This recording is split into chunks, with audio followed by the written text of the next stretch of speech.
ऐसे गिर रही है जैसे मनाली को भगवान एंटार्क्टिका बनाने के मूड में है।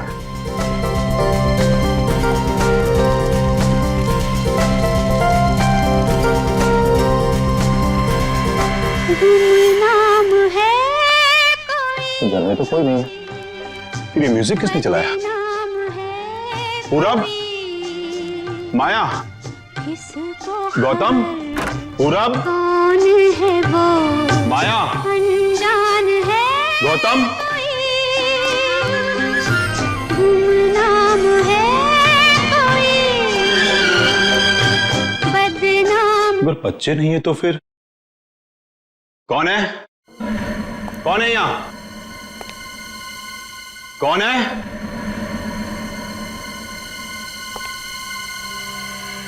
कौन है?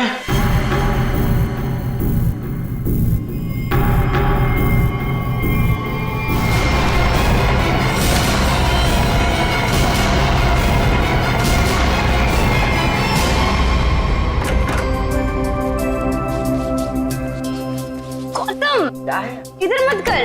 क्यों? इधर मत जा, फिर मुझे साफ करना पड़ता है। मत। अच्छा मैं तुझे ही साफ कर दूंगी। तुम तो लड़ने झगड़ने बंद करो, डैड घर में ही है।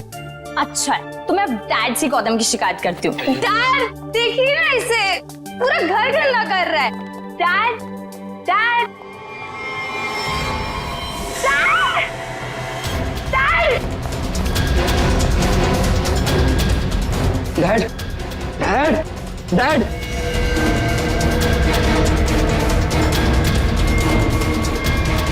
Dad is no more.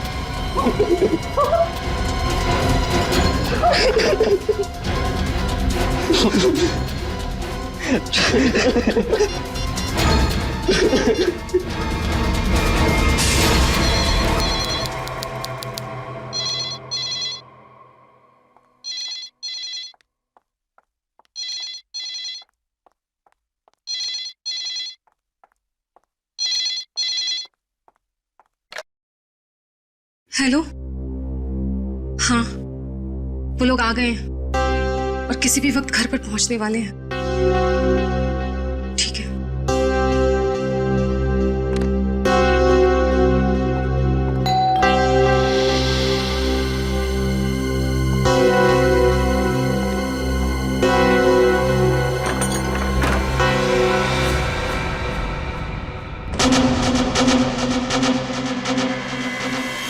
Oh my God! क्या हुआ किलोरी? आ गए वो लोग?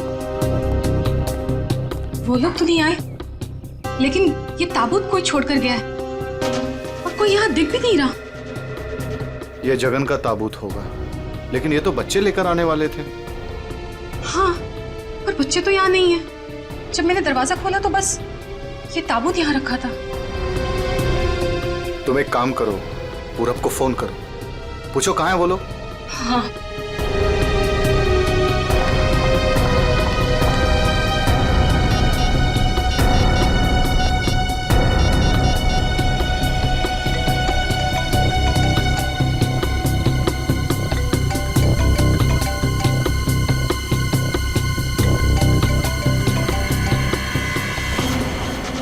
ये आवाज तो यहाँ से आ रही है। कॉफिन के अंदर से आवाज आ रही है।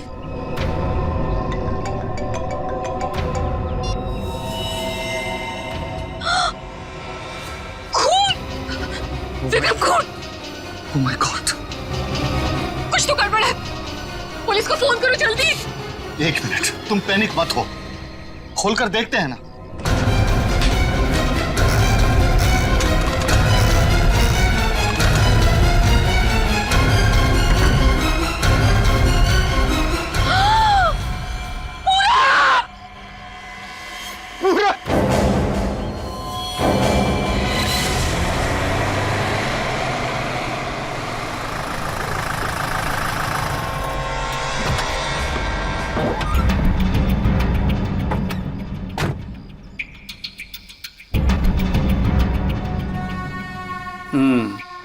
काम हो गया? यस बॉस, आज तो आप हमें शाबाशी दोगे बॉस। किसी को कोई शक तो नहीं हुआ? कोई शक नहीं बॉस, इतनी सफाई से लाश को ठिकाने लगाया है, कि उनके रूहें कांप जाएंगे, रूहें। ए बस बस बस, आज तक तूने कोई काम ढंग से किया है? बात करता है, मैं खुद चेक करूंगा।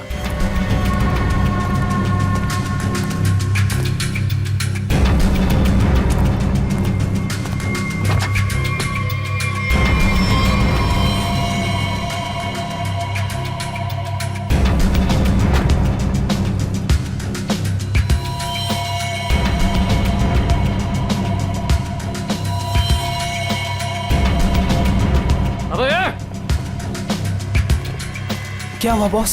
मेरी किस्मत खराब थी जो मैंने तुझ जैसे निकम्मे को काम पे रखा। ऐसा क्या हो गया बॉस? ये देख, ये है तेरा सफाई वाला काम।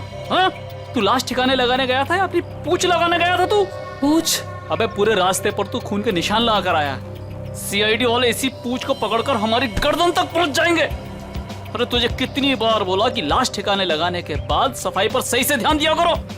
बोला था ना, एक बार बात तेरे भेजे में नहीं घुसती क्या? बात करता है। अब क्या करे बॉस? क्या करे? मैं बताता हूँ तुझे, रुक। मन तो करता है ना तेरा खून भी इसी रास्ते पर बहा दूं।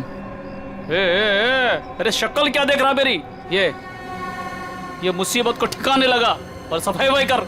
जी बॉस। चल बॉस चल, खुद भी मरोगे और मुझे भी मरवाओगे। चल।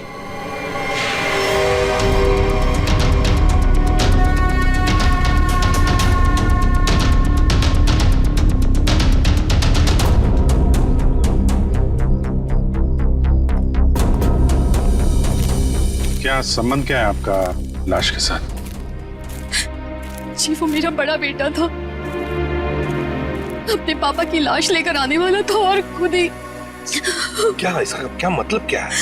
मतलब ये कि इसके पति 2 दिन पहले ही मर गए थे हार्ट अटैक से, और जिसकी लाश पड़ी है पूरा, वो अपने पिताजी के पार्थिव शरीर को लेकर यहाँ आने वाला था, भाई और बहन के साथ। भाई और बहन?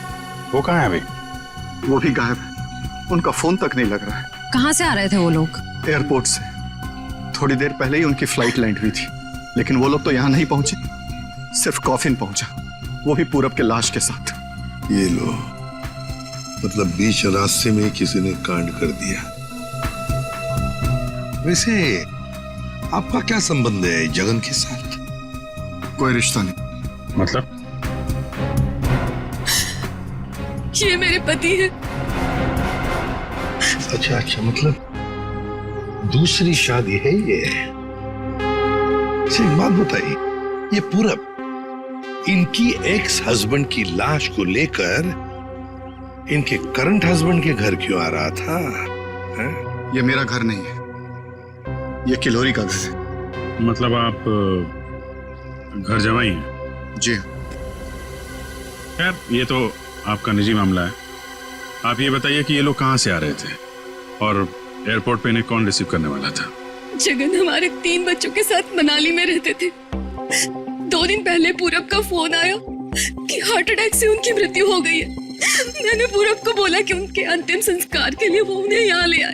एयरपोर्ट पे वो जैसे ही उतरे, वहां से उन्होंने एक प्राइवेट टैक्सी ली यहाँ आने के लिए, और उसके बाद। प्लीज आप मेरे दोनों बच्चों को ढूंढ निकालिए। माया और गौतम कहाँ है, कुछ पता नहीं चल रहा। ठीक है, आप चिंता मत करिए, हम उन्हें जल्दी ढूंढ निकालेंगे।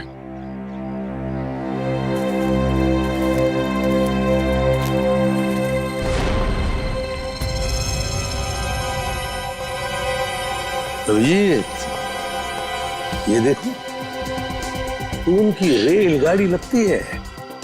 Yes sir. निखिल सर देखो, ये रेलगाड़ी कौन से स्टेशन से होके आई है?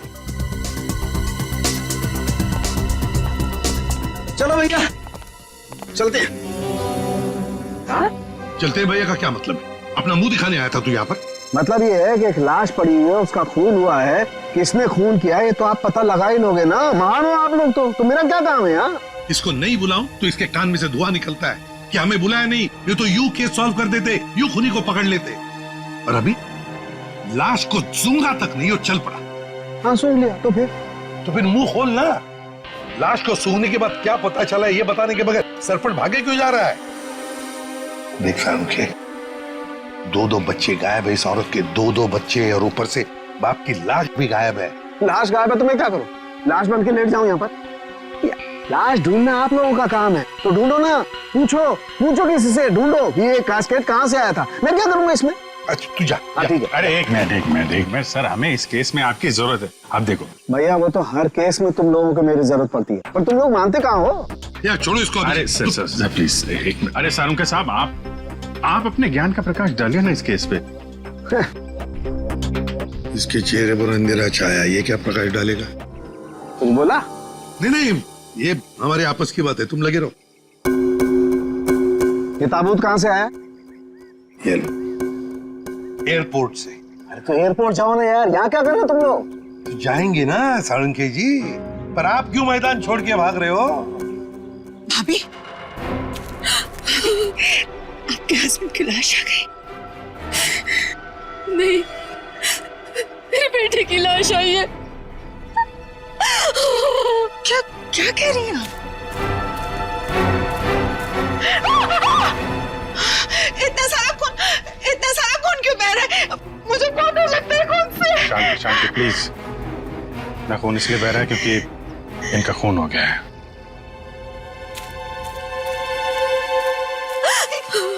क्या कह रहे हैं? पूरब का खून हो गया है भाभी। वैसे आप ये मेरी बहन है और किलोरी की ननद। लेकिन भाभी, इसमें पूरब की लाश है तो आपके हस्बैंड की लाश कहाँ है?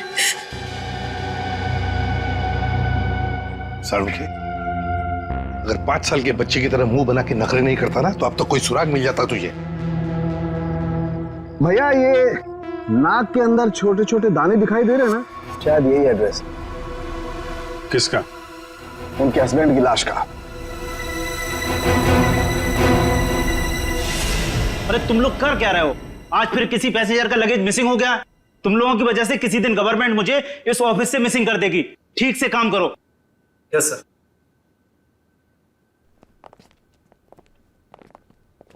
सर आप लोगों का भी कुछ मिसिंग हुआ है क्या? हम लोग सीआईडी से। हम यहाँ पर किसी पैसेंजर्स के बारे में पूछताछ करने आए हैं। आज सुबह कनेक्ट एयरवेज से 3 लोग एक कॉफिन लेकर मनाली से मुंबई आए थे। और वो 3 पैसेंजर्स ये लोग हैं। ये देखिए, ये पूरब, गौतम और ये माया। ये तीनों अपने पिता की लाश को कॉफिन में डालकर यहाँ लाए थे। जी हाँ सर, लाए तो थे। उस कॉफिन में इनके पिताजी की लाश थी, जो इनके घर तक कभी पहुंची नहीं, बल्कि उस कॉफिन में पूरब कुमार की लाश पाई गई थी। ये कैसे हो गई? वही पता लगाना है। उसके साथ साथ गौतम और माया, ये 2 बच्चे भी गायब हैं। सर मुझे तो लगता है वो लाश कहीं। एक बात बताइए, क्या इन तीनों को कॉफिन के साथ कोई रिसीव करने के लिए आया था? नहीं सर। अच्छा एक काम कीजिए, आपके स्टाफ ने तो मदद की होगी ना कॉफिन को उनके गाड़ी तक पहुंचाने के लिए। जी सर। जरा उनको बुलाइए। जी सर, मैं बुलाता हूँ। हाँ। चंदन और बिहान को जल्दी अंदर भेजो।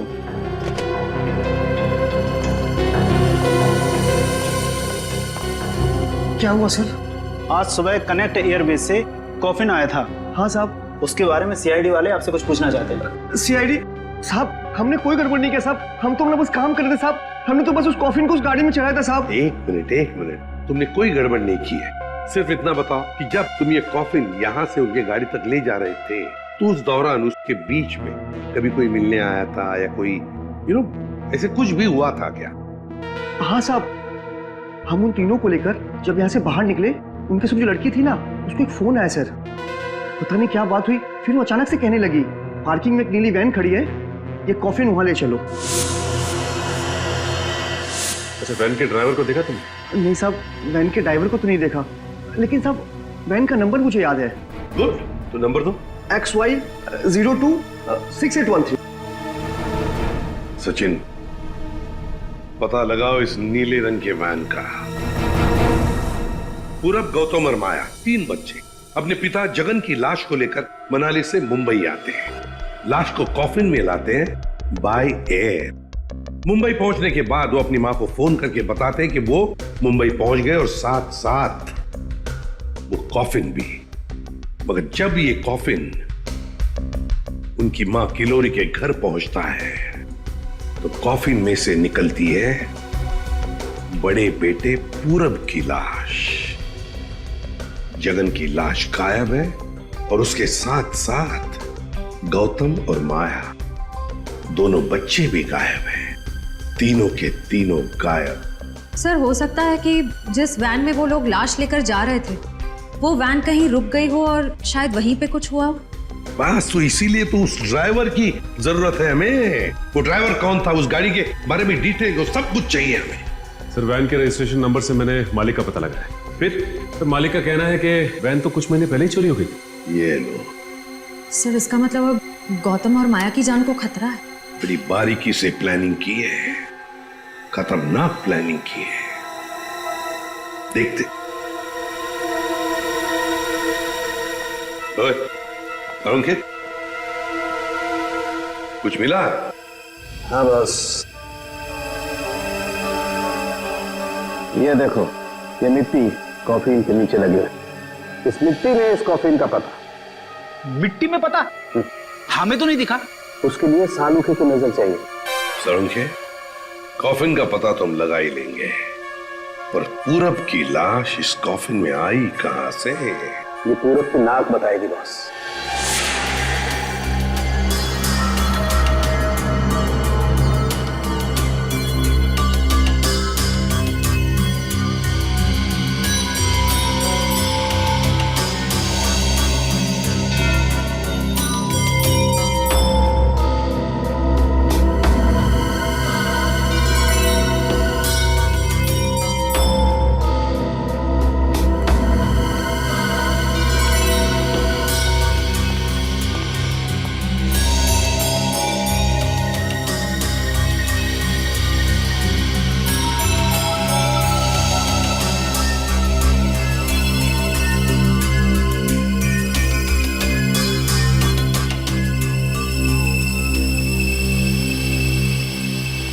हाँ सर, कुछ पता चला? भाई अभी तक तो शक पर ही काम कर रहा है। शक दूर नहीं हुआ? हो गया, शक दूर हो गया। मुझे इसकी नाक में से पोलन्स मिले, पराग कण। सालुंखे साहब, वो कैसे पता चला? फॉरेंसिक पोलिनोलॉजी से। सालुंखे साहब, ये क्या है? रेडी, ये फॉरेंसिक साइंस की एक अलग टेक्निक है। सर, इसमें क्या होता है? निखिल, इस टेक्नोलॉजी से हम बहुत छोटे पार्टिकल्स लाइक माइक्रो पार्टिकल्स को स्टडी करते हैं, जो कि फूल, पौधे, कपड़े, मिट्टी, ऐसे कई सारी चीजों में पाए जाते हैं। वाह, क्या बात है तारिका जी, क्या नाम? लेकिन इसे बड़े ध्यान से देखना पड़ता है, क्योंकि कई बार क्या होता है कि आवारा भंवरे एक फूल पर बैठ करके उसके सारे पोलन्स, उसके सारे पराग कण चुरा करके भाग जाता है और पूरे के पूरे माहौल को गंदा कर देता है। सर, पॉलिन जो है हवा और पानी से भी फैलते हैं। इसमें बेचारे खाली भंवरे को ही क्यों दोष दे रहे हैं आप? सही करो, बेकार में खाली भंवरे को दोष क्यों दें? तो होता यह है कि जब हम बाहर से आते हैं तो हमारे पूरे शरीर पर, आंख, नाक, कान, गले, सब पर पोलन्स लगे होते हैं, और इन पोलन्स की जांच करके हम ये पता लगा सकते हैं कि ये खास व्यक्ति किस जगह से आया है। ये तो है। मैं बताता हूं, ये देखो, यहां पर मैंने इससे पोलन्स ले लिए जो उसकी नाक में थे, और इन पोलन्स पे 2 ड्रॉप मिथाइलमाइन की डालते हैं और इसे हम कर देते हैं सिक्योर। अब इसे चेक करके हम ये पता लगा सकते हैं कि ये पोलन्स कैसे हैं, कहां से आए। ये देखो सर, ये तो नारंगी कलर में उभर के आ रहा है। और अब इस आकार को हम हमारे डाटा के सैंपल से मैच करके देखेंगे, ताकि पता लग सके कि ये पोलन किस टाइप का है। करके जरा मैच। हाँ।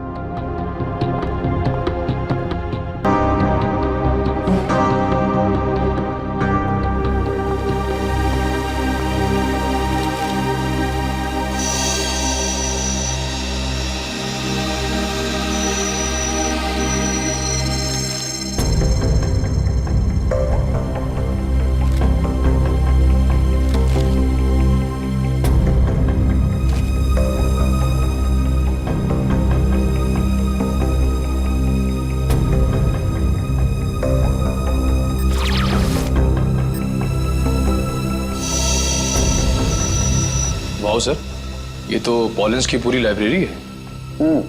एक पॉलन कहाँ पैदा हुआ, धरती पे कहाँ पाया जाता है, पूरी डिटेल्स है इसमें। फॉरेंसिक साइंस की इस टेक्निक की वजह से क्राइम स्पॉट का पता लगाना बड़ा आसान हो गया है। मिल गया मैच।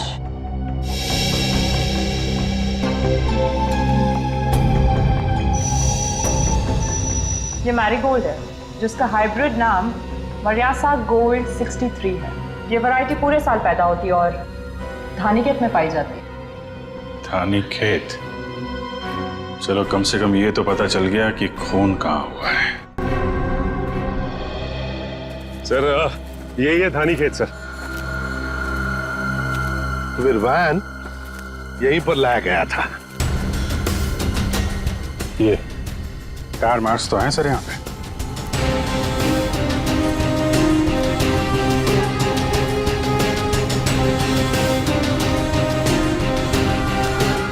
बस ये उसी वैन के टायरों के निशान। ये तो जगन की लाश खूनी ने यहीं कहीं फेंकी होगी। पर सर इतने बड़े खेत में हम उसकी लाश ढूंढेंगे कैसे? मैं बताता हूँ बस। तो कब बताएगा? क्या मुहूर्त निकलवाना पड़ेगा? नहीं बता रहा हूँ ना यार, उखड़ते क्यों? 1 मिनट रुको।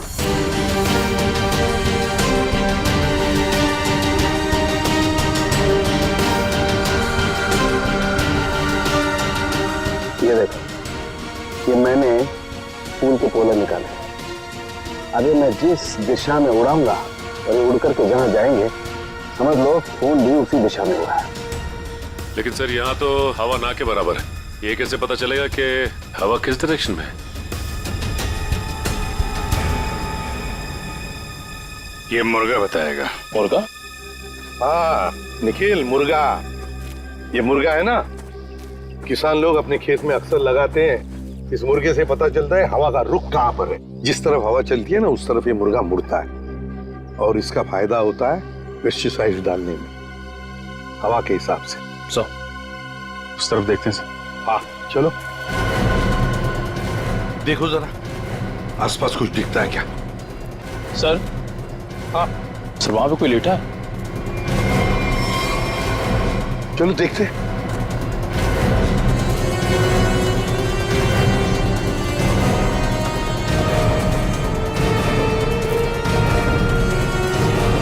हेलो? ओ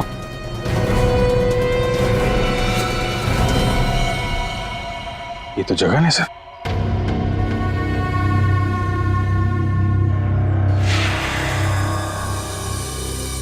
देखिए जगन की लाश हमें गेंदे के खेत में से मिली। क्या बता सकते हैं ऐसा कौन कर सकता है? कौन मार सकता है जगन को? कौन मार सकता है आपके बेटे को? है किसी पर शक आपको? किसी के साथ उनकी कोई दुश्मनी थी? है? मुझे किसी पर शक नहीं। तो कहीं ये मामला प्रॉपर्टी से रिलेटेड तो नहीं? अब हम पर क्यों शक कर रहे हैं? क्यों नहीं? जगन जी अमीर आदमी थे, मनाली में सेब के बाग थे, जमीन जायदाद थी। उनके मरने से और पूरब के मरने से और दोनों बच्चों के गायब होने के बाद प्रॉपर्टी तो आप लोगों को ही मिलने वाली है ना। देखिए सर, आपको बहुत बड़ी गलतफहमी हो रही है। हमें तो ये भी नहीं पता था कि जगन के पास इतनी प्रॉपर्टी है, सेब के बगान है और वैसे भी मेरी अच्छी खासी नौकरी है, अच्छी खासी कमाई है। मुझे और क्या चाहिए जिंदगी में? और मेरा तो इन सब से कुछ लेना देना ही नहीं है, मुझे तो प्लीज दूर ही रखिए। देखिए मैं अपनी फैमिली और अपनी वाइफ से बहुत खुश हूँ, मुझे और कुछ नहीं चाहिए। अच्छा, तो आपके कहने का मतलब है जो कुछ भी लेना देना है वो किल्लोरी जी का लेना देना? देखिए सर, आप लोग मेरे बच्चों को ढूंढने के बजाय मुझ पर और मेरे परिवार पर शक कर रहे हैं।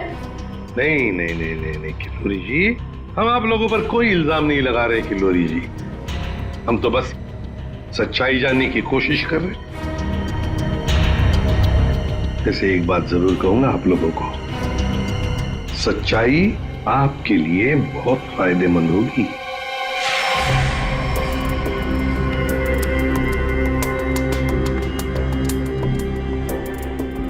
तारिका, इस ताबूत के ये निचले हिस्से में जिस तरीके के निशान लगे हुए हैं ना, उससे तो लगता है इस ताबूत को काफी दूर तक घसीटा गया है। तुम एक काम करो, जो ताबूत पर जगह जगह मिट्टी लगी हुई है, इस मिट्टी का सैंपल ले लो। ये मिट्टी बताएगी कि ताबूत कहाँ से आया है। मगर सर खून कहाँ हुआ है वो तो हमें पता चल गया है ना। हाँ तारिका, ये पता लग गया है, लेकिन वो वैन, उस वैन के बारे में कुछ पता नहीं लगा है। जिस वैन में ये खून हुआ है, जिस वैन में से एक लाश गायब हो गई, उसके बारे में कुछ नहीं पता है। एक काम करो, इस मिट्टी का सैंपल ले लो, फिर इस मिट्टी को हम बॉम्बे के सॉइल मैप से मैच करके देखेंगे।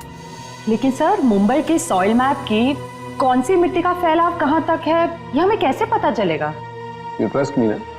कॉज तो फिर सैंपल ले लो, पता लगेगा, बिलीव मी।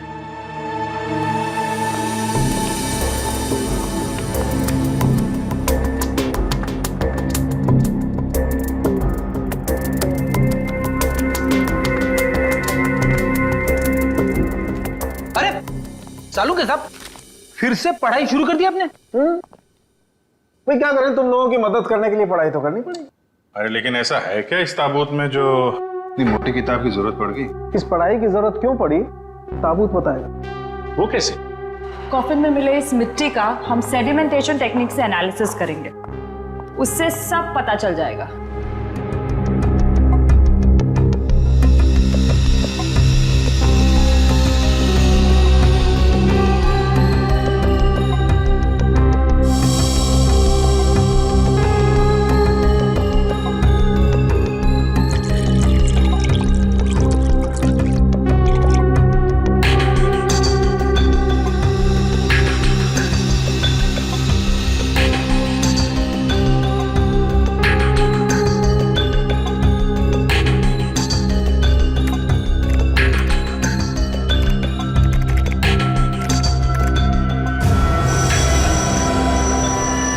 ये देखिए,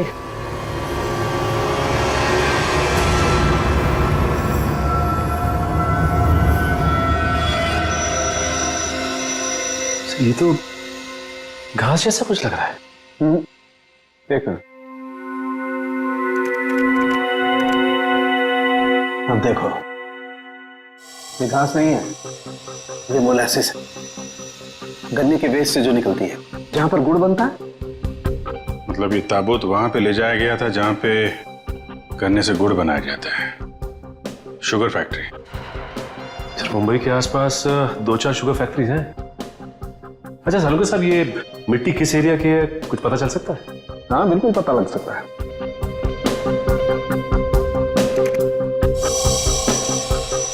इस मिट्टी में 40% सैंड है, और इतनी सैंड परसेंटेज वाली मिट्टी मुंबई के बाहर कन्ना कावड़ी वाले इलाके में लगभग 30 किलोमीटर के एरिया में पाई जाती है। पर हाँ, ये मिट्टी ज्यादा रेत और ज्यादा आयरन होने की वजह से काली दिखाई देती है। सचिन, पता करो उस एरिया में कोई शुगर मिल है क्या?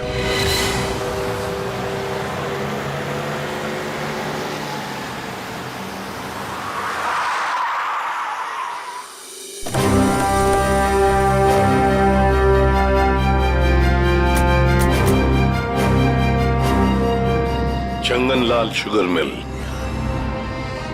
यहाँ तो लोग आ जा रहे हैं, चहल पहल है। यहाँ पे खून ही खून करके कैसे निकल गया? और तो लाशों की अदला बदली भी की है। डॉक्टर सालुंके ने शुगर मिल की बात की थी, और यहाँ आसपास 30 किलोमीटर तक यही एक शुगर मिल है। हो ना हो, खून हुआ तो यही है। चलो इससे पूछते हैं। अरे सुनो जी। तुम यहाँ के सिक्योरिटी वाले हो? जी हाँ। हम लोग सीआईडी से तुमसे कुछ पूछना चाहते हैं। सीआईडी साहब, क्या बात है, हमको माफ कर दो, हमारी कोई गलती नहीं है। देखो घबराओ मत, हमारे कुछ सवालों का जवाब दो। हाँ हाँ। क्या तुम यहाँ पर अकेले ड्यूटी पर होते हो या और भी कोई है जो शिफ्ट में आते जाते हैं? हम पूरे टाइम अकेले काम करते हैं। तुम ये बताओ, और अपने दिमाग पे जोर डाल के बताओ कि तुमने कोई ताबूत देखा है? काहे डरा रहे हैं, यहाँ ताबूत कैसे देखेंगे? ठीक है, ताबूत नहीं देखा, किसी नीले रंग के वैन को देखा जिसपे शक हुआ हो तुम्हें? साहब वैसे तो हम सब पे शक करते हैं, लेकिन नीले कलर की गाड़ी क्यों नहीं देखे हैं साहब, आप समझ रहे हैं ना? अच्छा चलो एक बात बताओ, यहाँ पर ऐसी कोई और भी खाली जगह है, गोदाम जैसी? हाँ साहब, एक पुराना गोदाम है हमारे मालिक के, चलिए दिखाते हैं। चलो दिखाओ। दिखाओ। चलिए आइए साहब, ये है पुराना गोदाम। तुम जरा बाहर जाओ। ठीक साहब। गेट तो काफी बड़ा है, हाँ, वैन आसानी से घुस सकती है। इस जगह को देख के लगता है कि काफी समय से कोई आया नहीं है यहाँ पे। काफी समय से कोई आया नहीं है यहाँ, तो फिर ये बोरियां ऐसी रखी कैसे गई? और ये ऊपर से टारपालिन, जरा देखो तो नीचे क्या है।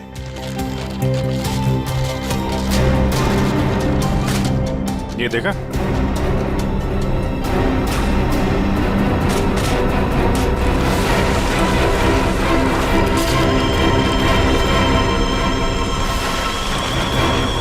ये क्या है? क्या बात है सर, यहाँ पे तो पूरे वैन को ही दफना दिया है।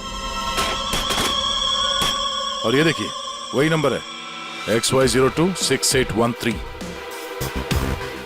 चेक करो देखो।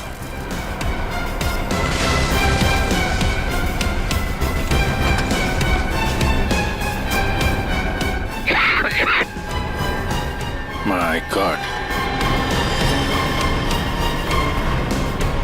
इतना सारा खून। लगता है 24 घंटे से ज्यादा पुराना है।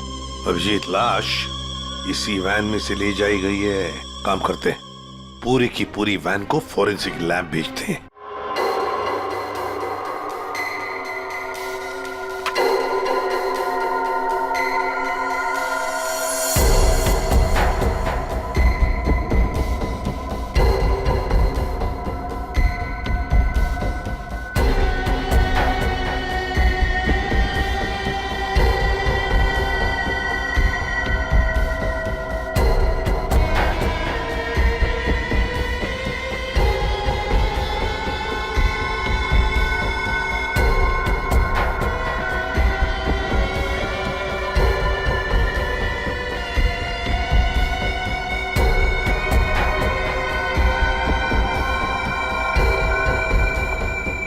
सर, मिला कुछ? हाँ तारिका, मिला तो है बहुत कुछ, लेकिन जो कुछ मिला है उससे हम खूनी को सजा तो दिलवा सकते हैं, लेकिन बच्चों तक नहीं पहुंच सकते। सर, टाइम बहुत कम है हमारे पास, कहीं बच्चों को नहीं तारिका, बच्चों को कुछ नहीं होने दूंगा, लेकिन सबसे पहले हमें ये पता लगाना पड़ेगा कि गैराज में डंप होने से पहले ये वैन आखिरी बार कहाँ होकर के आई। तो ये कैसे पता लगाएंगे हम? हमने पूरी वैन छान मारी है। तुमने वो कहावत सुनी है, किसी जेंटलमैन को देखना हो तो सबसे पहले उसके जूतों की तरफ देखो। हम भी इस गाड़ी के जूतों की तरफ देखें। मतलब साफ है तारिका, सिंपल। हम इस वैन के टायरों को चेक करेंगे। तारिका, ये वैन जहां से भी होकर आई है उस जगह की मिट्टी के कण इसके टायरों पर चिपके होंगे और वो बताएंगे कि वैन कहां से होकर के आई। करेक्ट। हाँ।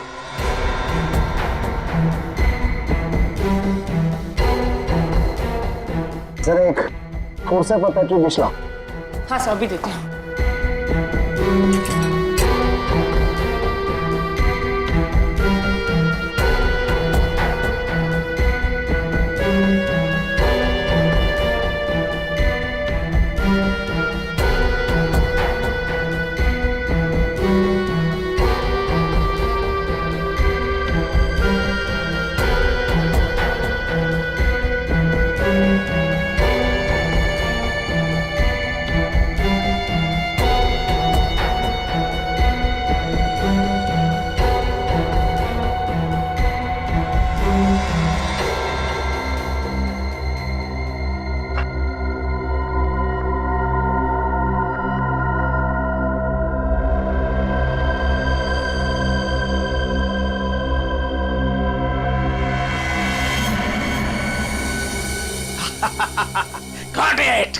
सर क्या है, क्या मिला है?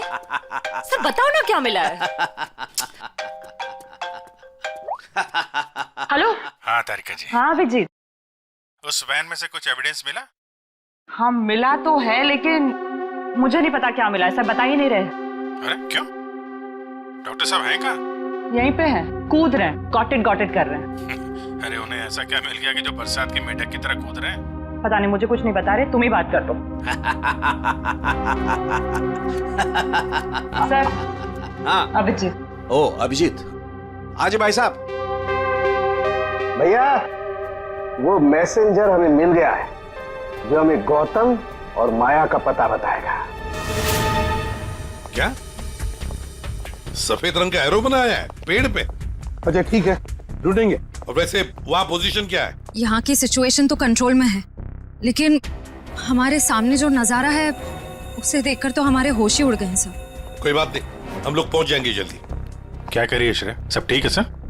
कह रही है कि वहां पे नजारा ऐसा है कि जमीन खिसक जाएगी पैरों के नीचे से। सर हमें जल्द से जल्द वहाँ पहुँचना होगा, पर लोग बहुत कम है, कहीं हाथ से निकल ना जाए। आप लोग कोई बताएंगे क्या हो रहा है? कैसे है मेरे बच्चे? ठीक तो है?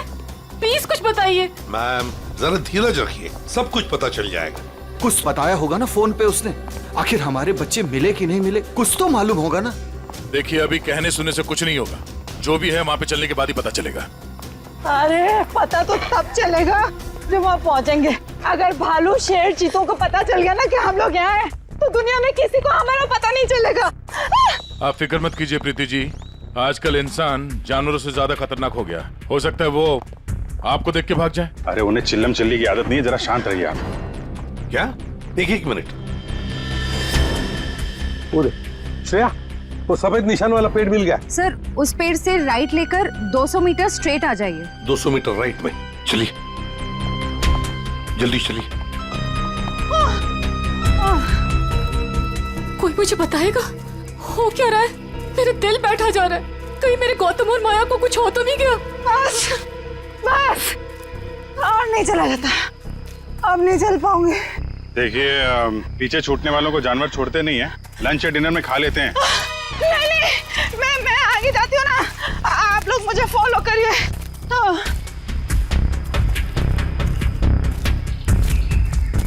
संभाल के, संभाल के।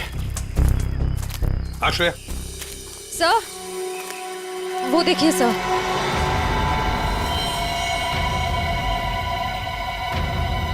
माय गॉड, जल्दी से बच्चों को नीचे उतारो। हे भगवान, क्या है? चल गए। ये क्या मजाक है सर? जब आप लोगों ने देखा कि ये लोग यहाँ आए थे, इन्हें छुड़वाया क्यों नहीं, नीचे क्यों नहीं उतारा सर? बचा लो मेरे बच्चों को। श्रेया संभाल। माया घबराओ मत।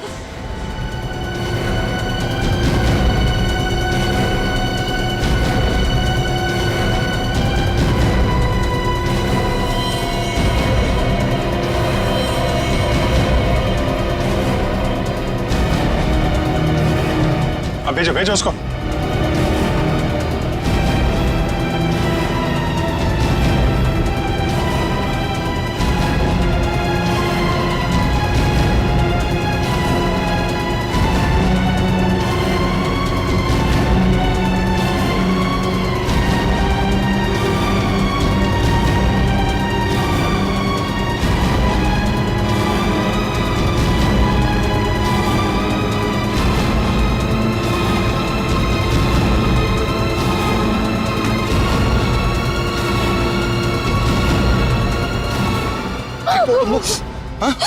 तुम लोग ठीक हो ना? बंद कीजिए अपना नाटक, हमारी इस हालत के जिम्मेदार आप ही हैं। बच्चे कहते हैं ना हमें, तो क्यों डाला अपने बच्चों को मौत के मुंह में? तो अच्छा हुआ सीआईडी टाइम पे आ गई, वरना आपने भैया की तरह हमें भी मार दिया होता। क्यों खिलोरी जी, ये बात क्या है? बच्चे आप ही पर इल्जाम लगा रहे। मुझे भी कुछ समझ में नहीं आ रहा है। मैं तो इन लोगों से इतना प्यार करती हूँ, मैं क्यों मारूंगी इन लोगों को? बात तो सही है, सवाल जायज है। एक माँ अपने ही बच्चों के साथ ऐसे कैसे कर सकती है? देखिए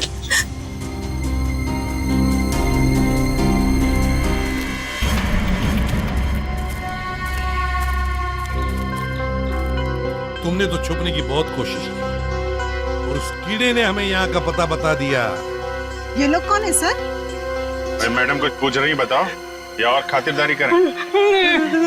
हमने और खातिरदारी की जरूरत नहीं है। देखिए साहब, पहले मुझे इमरजेंसी वार्ड में भर्ती करा दीजिए। हड्डियों से बड़ी अजीब अजीब आवाजें आ रही है साहब। तो मुझे दिन में ही चांद तारे नजर आ रहे हैं सर, ऐसा लगता है जैसे मैं अंतरिक्ष में। मुंह खोलो अपना जल्दी। आप फंसा दिया तुमने हमें। मैंने फंसाया? मैं तो इन लोगों को जानती तक नहीं हूँ। आप नहीं, वो भाई साहब।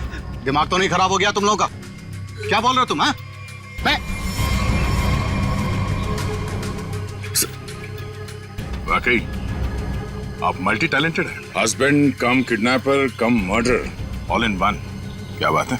विक्रम तुम? भैया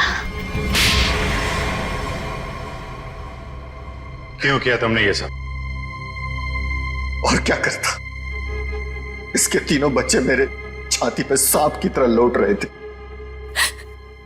विक्रम, तुमने बोला था कि तुम हमारे बच्चों को मुझसे भी ज्यादा प्यार करोगे, और तुमने मेरे एक बेटे को मार दिया और बाकी दो को मारने की साजिश की। जिस मकसद के लिए मैंने तुम्हें फंसाया उस पर तुमने पानी फेर दिया। तुम्हें फंसाने का मेरा सिर्फ एक ही मकसद था, तुम्हारी प्रॉपर्टी, तुम्हारा पैसा। लेकिन तुमने अपनी सारी प्रॉपर्टी अपने बच्चों के नाम कर दी। क्या करता मैं? और तो और तुम अपने पुराने पति से भी मिलने जाती थी। तुमने कभी सोचा कि मेरे अंदर क्या होता था? मैंने एक दिन डिसाइड कर लिया, तुम्हारी पुरानी फैमिली को ही तुम्हारे रास्ते से हटा दूंगा। और इसीलिए सबसे पहले तुमने जगन को रास्ते से हटाया, क्यों? हाँ, इसलिए मैंने अपने रास्ते से सबसे पहले अपने पहले कांटे को हटाया, जगन को। अपनी पत्नी को झूठ बोला कि मैं बॉम्बे से बाहर जा रहा हूं, और एक दिन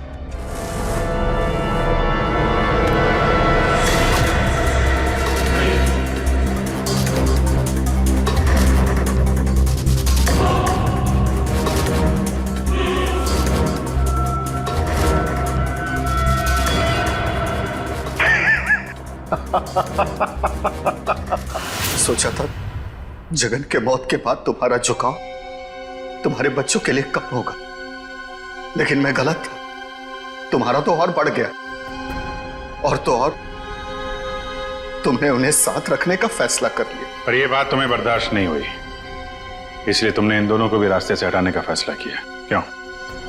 विक्रम, मैंने तुम पर इतना भरोसा किया, तुमने सब बर्बाद कर दिया। मैं तुमसे नफरत करती हूँ, नफरत। जायदाद की लालच में आके तुमने जो मौत का खेल खेला है, उसका अंजाम भी मौत है। फांसी होगी तुम्हें, फांसी।